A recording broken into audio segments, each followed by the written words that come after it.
So today I'm going to talk about, just roll my sleeves up a bit, how to create a 12-month plan for applying for NHS and private sector contracts, because it's really important, you as the business owner, that you are able to, can't hear anything, okay? Hi everyone, I just want to check to make sure that everyone can hear me fine. You can just type in the chat box that you can hear me. Okay, so you can hear me. So I've got my mic on, so someone's just said they can hear me. You can just let me know you can hear me. Yes, so people are responding and saying they can hear me fine. Excellent, wonderful. So I'll carry on. Maybe you got your mic on mute. Okay, so welcome. This is about learning how to create a 12-month plan for your healthcare business, because it's important that as a business owner, as a care provider, that you are able to know what plans that you've got for your business. What's the 12-month plan? You know, where is it do you want to be in? Where do you want to be in 12 months? That's so important.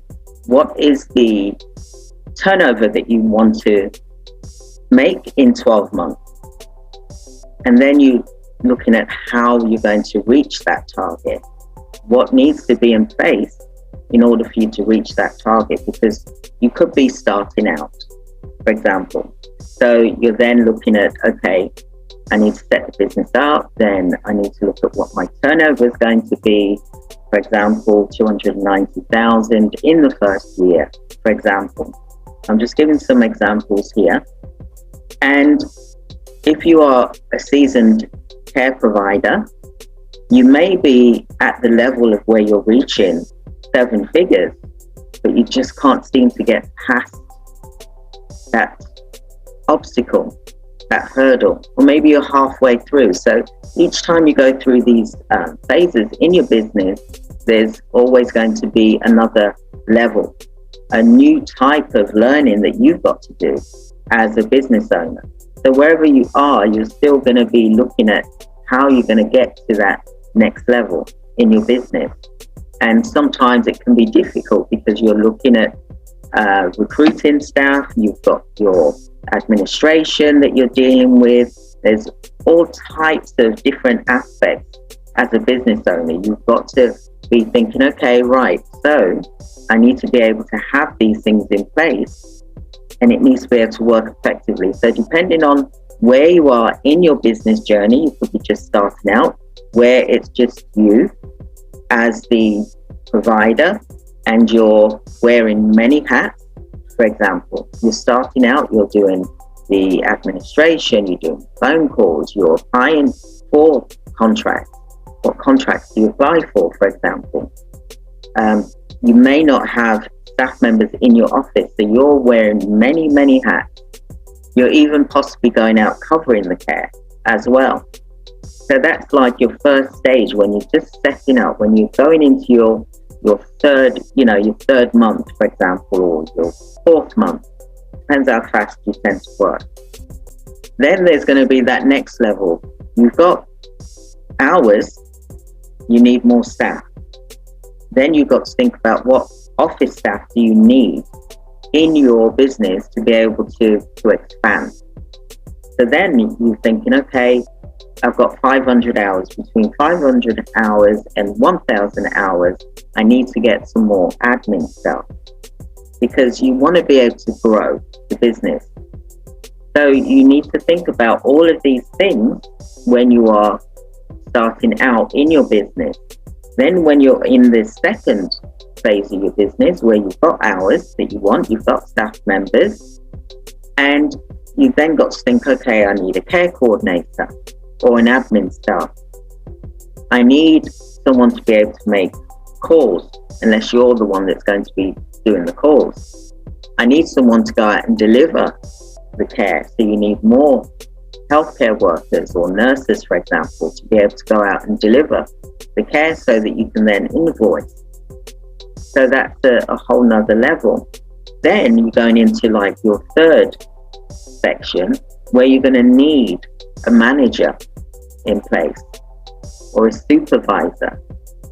Someone that is got supervisory management experience, you could look at taking them on rather than looking at getting a manager in that's going to charge you more, for example, because you're just starting out.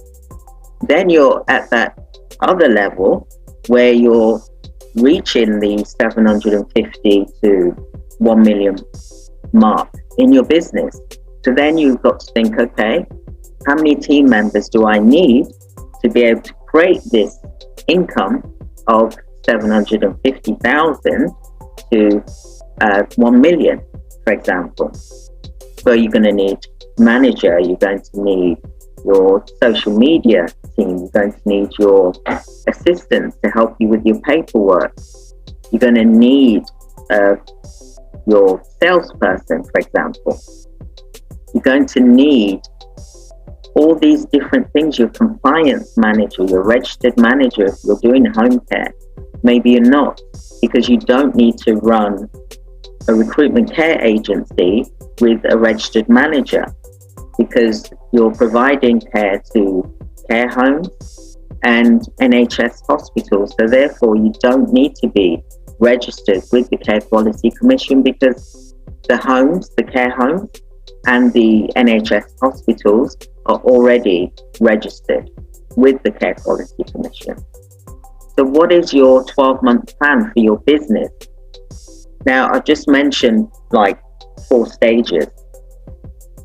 So how are you going to get the work in to be able to get to that level? You've got to think about what types of contracts do you want to apply for. And a lot of people, a lot of providers, as well as recruitment, they tend to be fixed in one tunnel, for example. Like recruiters are, recruitment care agencies are stuck with just getting nurses, healthcare workers into care homes and NHS hospitals. And then that's it. That's as far as they grow to. But there's other avenues. The same for home care agencies where they're dom care, for example, domiciliary. They're just focused purely on domiciliary. This is where you will get to multiple figures and build your business, providing that you've mastered one section and you do additional one. So rather than be stuck in one place, i.e. recruitment or home care, why not combine the two together? And then that's how you will have a scalable business. Now, I've explained to you just briefly about the different stages and how you can create the income for your healthcare business. But there's also different types of contracts, different types of organizations that you want to contract with. And this is how you build your 12-month plan. I'm not saying that you do, you don't want to be an octopus. You don't want to be trying to do everything at the same time, because it's not going to work. So you want to do stage by stage. Okay, you want to do month by month. So month 1, care home, for example. Month 2, NHS hospitals, for example. Month 3, you want to look at getting registered with the Care Quality Commission, for example. And then you're doing home care, for example. Then what other types of contracts can you get? You're building a list of a 12-month plan. You can look at working with CCGs, for example. You can look at private clients, for example. Do you understand what I mean? So now you're building a 12-month plan.